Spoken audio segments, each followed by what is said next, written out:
This is Bob Dodge at Artemis. Here are a few of my very favorite pieces from this week's exceptional sale.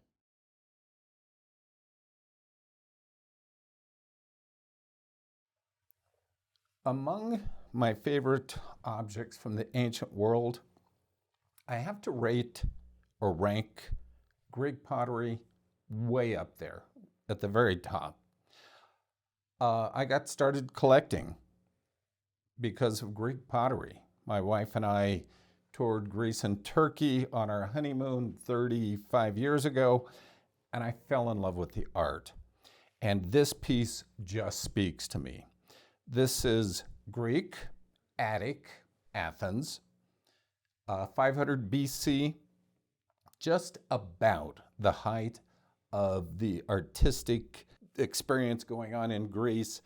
This is called an olpe, and it's done in black figure, which implies that the figures are black on a red or orangish background.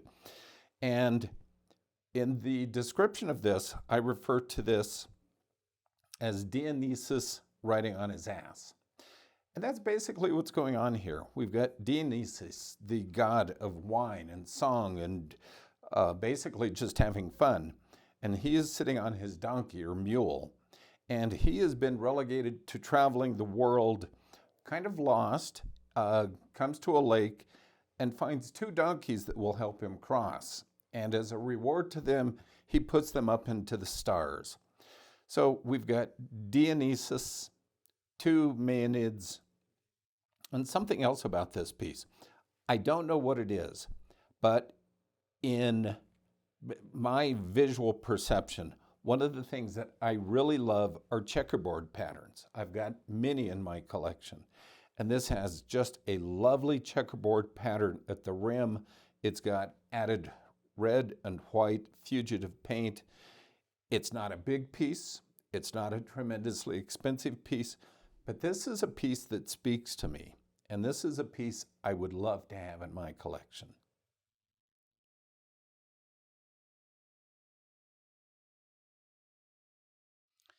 One of the most endearing figures in all of ancient art is the Egyptian bronze cat. Of course, we've all seen the bronze standing Osiris. The Egyptians were master craftsmen with bronze, but the cat, it just stands out as the most endearing, the most wonderful of the items that they cast out of bronze. And this is a very fine example. Larger than normal, original high carat gold earrings, beautiful green red patina. One of the things that always struck me about cats from this period, pharaohs used to, of course, have cats around, but they also had cheetahs as pets. And it's always kind of struck me that the really extended tails on the bronze cats were kind of reminiscent of the long tail that's required for cheetahs to reach that speed. So my guess is there's kind of a hybrid going on here between a domestic cat and a wild cat. This comes from the late dynastic period, roughly 26th dynasty, so 664 to 535 BCE. We've tested the metal content, of course, and it's absolutely correct. This beauty has been displayed at a museum in California, the Santa Barbara University Museum of Art. It's got everything going for it. Fine example, beautiful coloration. It is one that I would trade for my three dogs most days of the year. A really, really beautiful thing.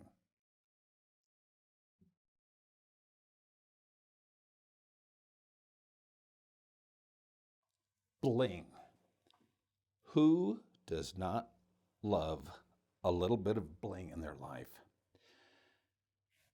This is the definition of bling. And as you can see, I tend to like gold. But this little guy, and I use that somewhat facetiously, this is from Panama, Veraguas culture, so dates 1,500 to 800 years old, made out of almost pure gold, 90% gold, 4.95 troy ounces. It's exquisite. The surface is tactile. The details just incredible with the wings, the collared necklace around the neck, the little talons, the bulging extended eyes, and then the little suspension rings here, and then another one on the back. And something like this was made to be worn. You think, with a lot of pre-Columbian objects, they went into the tomb. And yes, when the individual that had this died, it went into his tomb. But these were worn. You couldn't go to a good headhunting party if you weren't wearing something gold. So you can see there's wear on the little suspension ring on the back. So this little guy, not only is it just exquisite in every aspect, if you melted it, it's $8,000 at the current gold rate. Of course, one would never even consider doing that, but it's one of the finest pieces of the type that I've seen. In addition to the expertise that we bring in analyzing this, we use an XRF gun, which shows the metal content at 90% gold, about another 8% silver, copper, and then trace elements. So our analysis shows it's absolutely authentic. But above and beyond that, there is an individual that is very well known in the business, or at least he was. His name is Bob Sonnen, and he was considered the god of pre-Columbian gold. Bob could look at something like this. He would tell you where it was made, how it was made, is it authentic, what was it worth. Bob has sadly passed, but this beauty comes with a letter in Bob's handwriting, signed by Bob, dated 1987, that indicates in his expert eyes, and trust me, they were the best out there. It's authentic, has a value associated with it. That was in 1987 dollars. This is a $20,000 gold piece all day long. It's starting at auction at far less than that. This is a piece that needs to go into a serious collection with a serious collector who loves bling. It's fabulous.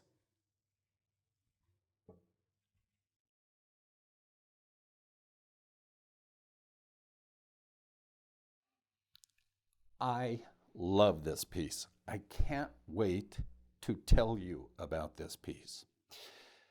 We have rare pieces in this auction. We have rare pieces in every auction. This is perhaps one of the rarest pieces I've ever handled. This is Egyptian. This is pre-dynastic, so this is before the first pharaoh. This dates to about 3000 BC. The form is called an acorn jar. The period is called Nagata or Naquata. Period 2. So again, 3100 to 3000 BCE. And what makes this so special? I have never and will never see another completely black-fired vessel like this. In the firing process, this was most likely meant to be a blacktop redware jar. We've all seen them if we're collectors. Red on the bottom, burnished black, beautiful coloration on the top.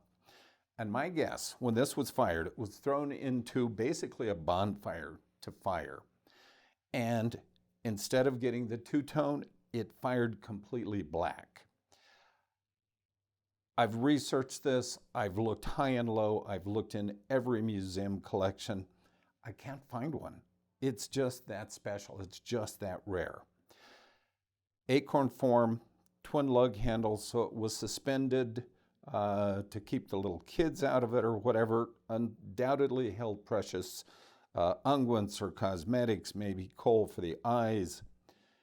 I've seen examples of the co-joined vessels with the little artistic panels of abstract birds drawn on but I've just never seen one that is fired black. They just didn't make them as far as I know. So probably a mistake, but their mistake is our joy, our luck. Just an exquisite jar that I would love to keep, but sadly, I don't get to anymore.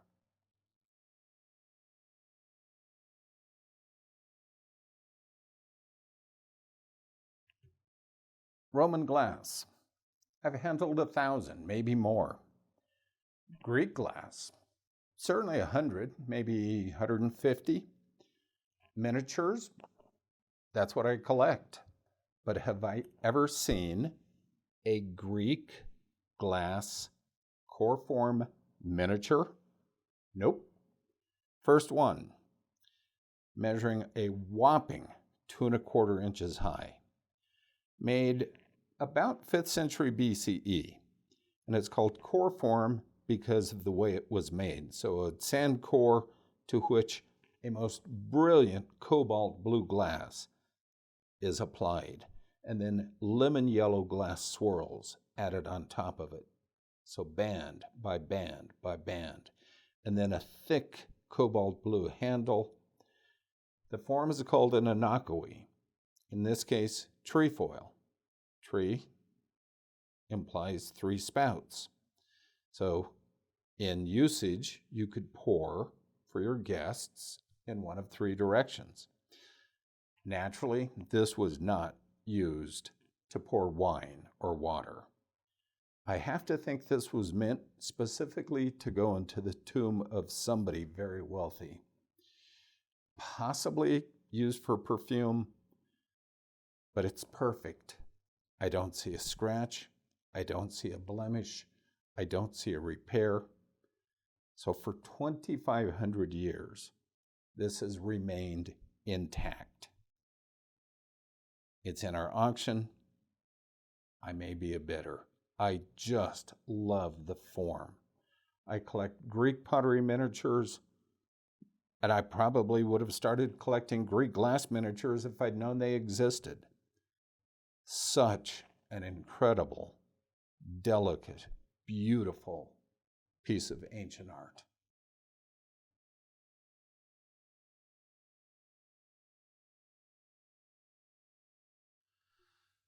Who as a kid did not love dinosaurs? Who as an adult doesn't like dinosaurs? I love dinosaurs, always have. One of the biggest treats when I was a kid was going to the Denver Museum of Nature and Science, and we'd get to the dinosaur exhibit, and I would just stop and go around and around and look at these massive beasts. The rest of the family would be off, but I was with the dinosaurs. This comes from a Triceratops. 3 massive horns, big bony frill behind its neck. This was a major herbivore. Spent its time just walking through the swamps and the ferns, eating and eating. That was his day. And he was massive. Think of a cargo van on steroids. This guy could be 20 feet long, weighing 10 tons. As a kid, I collected plastic dinosaurs, and I'd have the Triceratops in one hand and the T-Rex in the other, and they'd fight and they'd fight. And I always wanted the Triceratops to win because as an herbivore, he's just hanging around eating. He wasn't doing anybody any harm. So this is my favorite dinosaur. So this is a vertebrae. This is one of the big backbones from the beast. Big disc surfaces on each end. I've had back surgery a couple of times, and I think about the discs I've had replaced. His discs must have been an inch thick. Just such a magnificent beast. And you look at him with the big beaked face. I would have loved to have seen what they really looked like. But this is as close as I'll ever get to having one, seeing the complete beast. What a wonderful ancient fossil.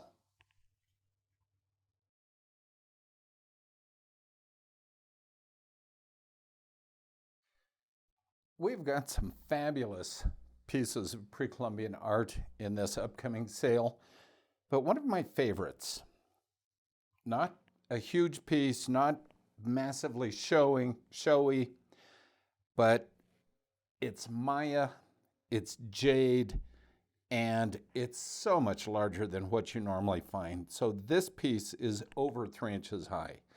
Big, thick example, carved, painstakingly carved, with a lord headdress, big ear spools, sitting with his arms folded in front of him. If you think about this, Jade, this is jadeite, about a 6.5 on the Mohs scale, diamond, of course, being 10. But the effort that it took to carve this, sitting outside the hut with your fire going, string, sand, drills, it must have taken months to transform this piece of rock into the artistic masterpiece that we have here. And you can even see a little bit of the process. So if you look on the back, you see a little raised ridge. And what that shows us is that this was carved on a jade stone, big jade stone, carved from the front, carved from the sides, and then a string was used to cut this off of the larger stone. So they went in from this side. They went in from this side, and they got to the middle, and they snapped it off of the mother stone. This piece is beautiful green and white, translucent. Look at the beautiful color when you've got light going through this. Almost an apple green. Just a large, exceptional example. Dates to about 500 to 800 AD, probably from the Maya Highlands, Guatemala, and truly a masterwork that just, every time I see it and feel it, you recognize the amount of skill and time and effort it took to create this beauty.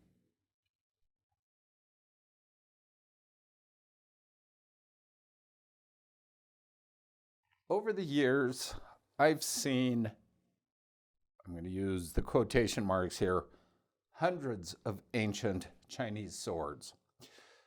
And I use the quotations because of 100 ancient bronze swords that we get in here, I'm going to say 98 of them, 95 of them certainly, are fakes.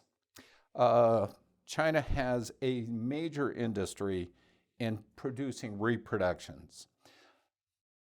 I don't know if they're doing it as homage to their ancestors or simply to fool the collecting public, but you don't find many authentic examples on the market. So I look at this. You would normally say, that's a Han sword, which is the most common variety that you would find, Han Dynasty. But you would be wrong. This is a Zhou Dynasty sword. And you can tell the difference by the slightly tapered last 3-4 inches of this piece. So that's classic Zhou, Z-H-O-E, or excuse me, Z-H-O-U. Came right after the Warring States, still a very unstable period in China's history, and made of bronze, which we have determined to be absolutely consistent using our XRF gun, comparing against known examples. Handle with twin ring grips and the ringed pommel, beautiful tin polished silver finish, but that's bronze, believe it or not. That's bronze with a content of tin. 370 BCE, give or take, might have been made to go into a tomb or carried by an officer. Probably has never seen battle, but still kind of an imposing weapon for short-range combat. Still a weapon you would not have, or you would certainly not like to have go through your midsection. Beautiful example, absolutely authentic, great provenance, and a piece that I could see displayed in my home or in the home of any advanced collector.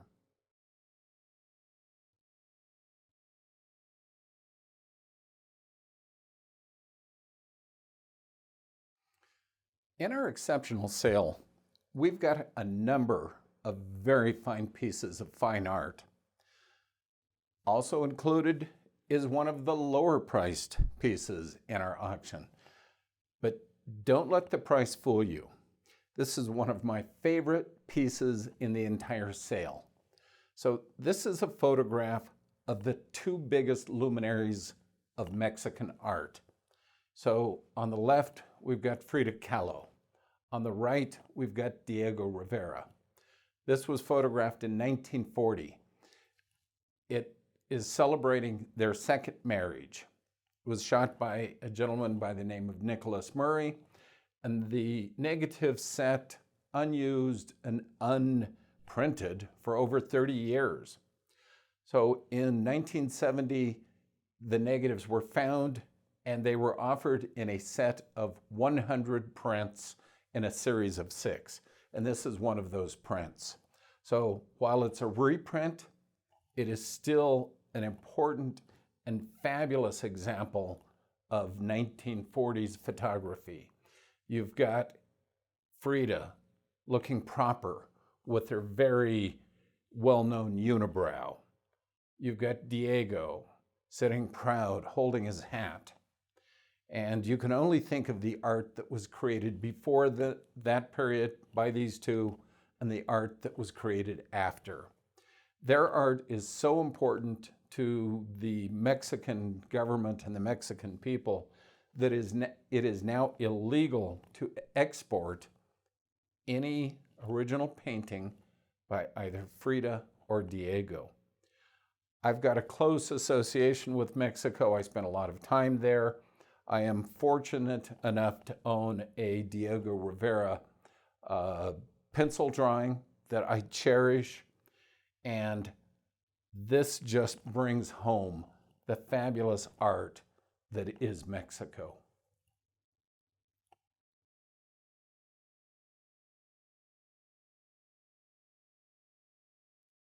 If you like them big, if you like showstoppers, you are going to love this piece.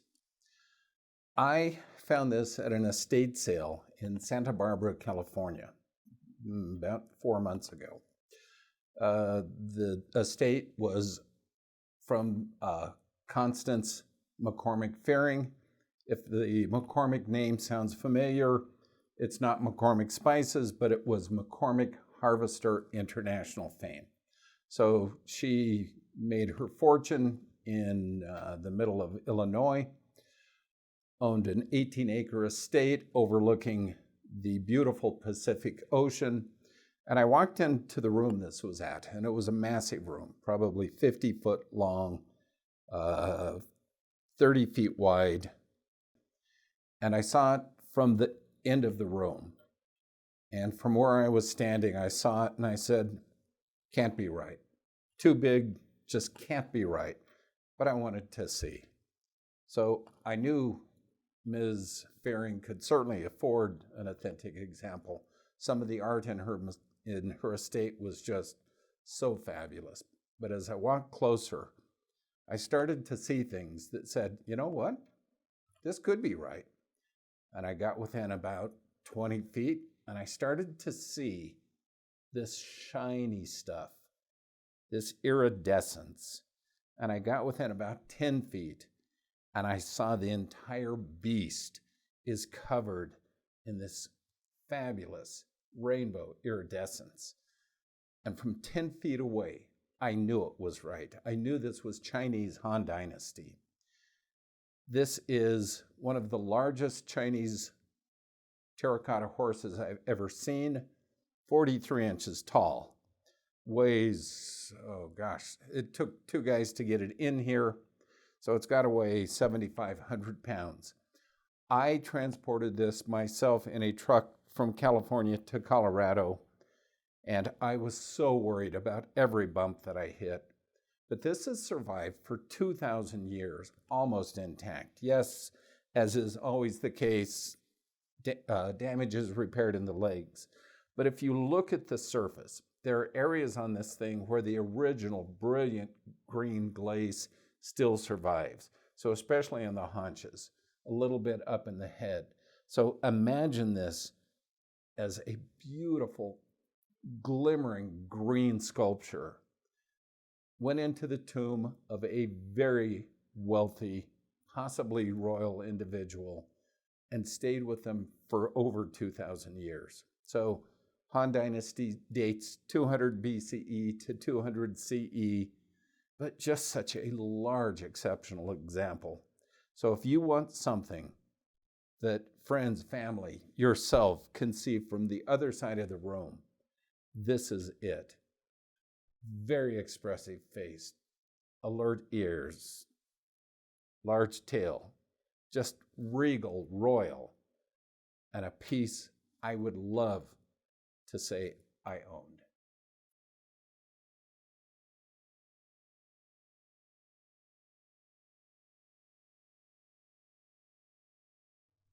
Massive beast, big beast, beautiful beast. One of the most beautiful beasts ever.